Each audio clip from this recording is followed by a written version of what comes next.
नमस्कार दोस्तों, fact gain के चैनल में आपका स्वागत है। गुजरात में गिरा है रहस्यमयी उल्कापिंड, तो चलिए आइए जानते हैं इसके बारे में। गुजरात में हाल ही में गिरे उल्कापिंड ग्रहों की प्रक्रियाओं को समझने के लिए बेहद अहम संसाधन साबित हो सकते हैं। वैज्ञानिकों का कहना है कि यह उल्कापिंड अब ब्राइट है। उन्होंने इस बात की पुष्टि की है कि इस उल्कापिंड का निर्माण हमारे सौर मंडल से बेहद कम पाए जाने वाले विभेदित पिंड से हुआ है। ये उल्कापिंड 17 अगस्त 2022 को गुजरात के दियोदर तुलाक तालुका में गिरे थे। इसके कारण से इन्हें दियोदार उल्कापिंड का नाम दिया गया है। मीडिया रिपोर्टर्स के अनुसार ग्रामीण ने आसमान में इसका कोई निशान नहीं देखा, बस गड़गड़ाहट की आवाज सुनी जो उन्हें विमान से गुजरने से लगा था। इस उल्कापिंड का एक बड़ा हिस्सा दियोदार में गिर गया था, जबकि दूसरे पास वाले रावल गांव में गिरा। यहाँ ग्रामीण ने उल्कापिंड के बड़े बड़े टुकड़े एकत्र किए और उन्हें भौतिक अनुसंधान प्रयोगशाला के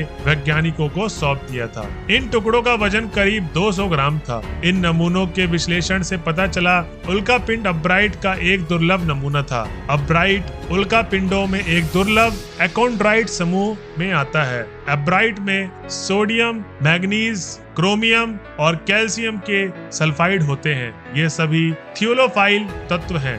यह विश्लेषण करंट साइंस जर्नल में प्रकाशित हुआ। इसमें कहा गया कि उल्कापिंड के आगे के अध्ययन से हमें ग्रहों की प्रक्रियाओं को समझने में मदद मिल सकती है। बता दें कि अब्राइट उल्कापिंड भारत में एक दुर्लभ वस्तु है। पिछली बार 1852 में एक ऐसे ही उल्कापिंड उत्तर प्रदेश के गोरखपुर में गिरा था। इसके बाद भारत के अब्राइट गिरने की यह दूसरी घटना है। वही दोस्तों, एक खबर और है जो गुजरात के गाँव में हड़कंप मचा हुआ है। जी हाँ दोस्तों, गुजरात के कई गाँव में एक ऐसा मलबा मिल रहा है जिसके बारे में बताया जा रहा है कि वह अंतरिक्ष से नीचे गिर रहा है। अब तक 3 से 5 जिलों में यह मलबा मिल चुका है। हाल ही में बड़ोदरा के 3 गांवों में ऐसा मलबा मिला। गेंद के आकार में इस मलबे को देखकर हर कोई हैरान है। भौतिक अनुसंधान प्रयोगशाला इनकी जांच करेगा। जी हाँ दोस्तों, सबसे पहले 12 मई को रामपुर गांव से खबर आई कि अंतरिक्ष से कुछ गिरा है। इसके बाद 14 मई को खेड़ा जिले के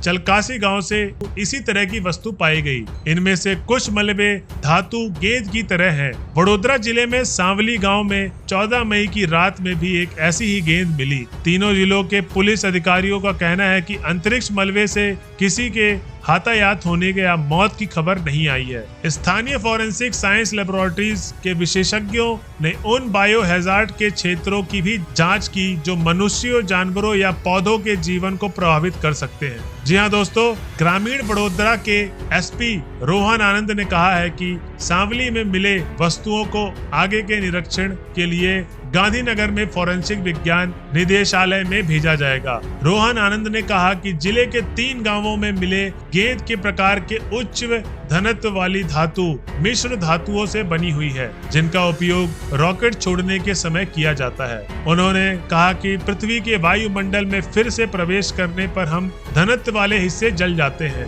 उच्च घनत्व वाले हिस्से उच्च तापमान का सामना कर सकते हैं और अगर वह कक्षा से बाहर हो जाते हैं तो जमीन पर दुर्घटनाग्रस्त हो सकते हैं। खेड़ा के एसपी राजेश ने अहमदाबाद मिरार को बताया कि विभाग अहमदाबाद के भौतिक अनुसंधान प्रयोगशाला में वैज्ञानिकों के संपर्क में जो अंतरिक्ष विभाग के तहत एक स्वायत्त संस्था है ताकि अज्ञात वस्तुओं का विश्लेषण को पहचाना जा सके। वहीं दोस्तों बता दें, अंतरिक्ष मलबे में प्राकृतिक अंतरिक्ष मलबे जैसी उल्कापिंड या मानव निर्मित शामिल हो सकते हैं, जिनमें से निष्क्रिय अंतरिक्ष यान और उपग्रह शामिल हो सकते हैं। नासा के अनुसार अंतरिक्ष मलबे के रूप में 10 सेंटीमीटर से बड़ी 25,000 से अधिक वस्तुओं का अस्तित्व ज्ञात है, जिसमें 1 से 10 सेंटीमीटर व्यास के बीच कारणों की अनुमति आबादी लगभग 5 लाख है। नासा के अनुमानों के अनुसार जनवरी 2022 तक पृथ्वी की परिक्रमा करने वाली सामग्री की मात्रा 9,000 मैट्रिक टन से अधिक है। जी हाँ दोस्तों, वहीं हम बात करते हैं कि क्या ऐसी घटनाएं पहले भी हुई हैं। भारत में इस तरह की घटना इस अप्रैल में हुई थी, जब 6 धातु की गेंदें और 1 धातु की अंगूठी और चीन के लॉन्ग मार्च 3B रॉकेट से भी संदिग्ध था महाराष्ट्र और मध्य प्रदेश के कुछ हिस्सों में आसमान से गिर गई थी। इसकी जांच करने के लिए इसरो की एक टीम का गठन किया गया था। एक घटना फरवरी, वहीं जो दूसरी घटना है वो 1996 फरवरी में हो चुकी है। एक लंबे मार्च 3B रॉकेट लॉन्च की विफलता के बाद उसका मलबा चीन में गिरा। समाचार एजेंसी सिन्हुआ के अनुसार कथित तौर पर 6 लोगों की मौत हो गई और 57 अन्य घायल हो गए थे। अंतरिक्ष मलबे के नुकसान की पहली रिपोर्ट की गई। घटना 1978 में तत्कालीन यूएसआर के परमाणु संचालित कॉस्मोस 1954 ग्रह के दुर्घटनाग्रस्त होने के बाद हुई थी, जो टेक ऑफ के लगभग 4 महीने बाद कनाडा में गिरा था, जिसमें व्यापक सफाई की आवश्यकता थी। तो दोस्तों, ये थी हमारी आज की वीडियो। आज की वीडियो आपको कैसी लगी प्लीज हमें कमेंट बॉक्स में बताइए, और अगर आपको वीडियो अच्छी लगी हो तो हमारे वीडियो को लाइक, शेयर, सब्सक्राइब करना ना भूलें। आज के लिए बस इतना ही, मिलते हैं अगले वीडियो पे। धन्यवाद दोस्तों।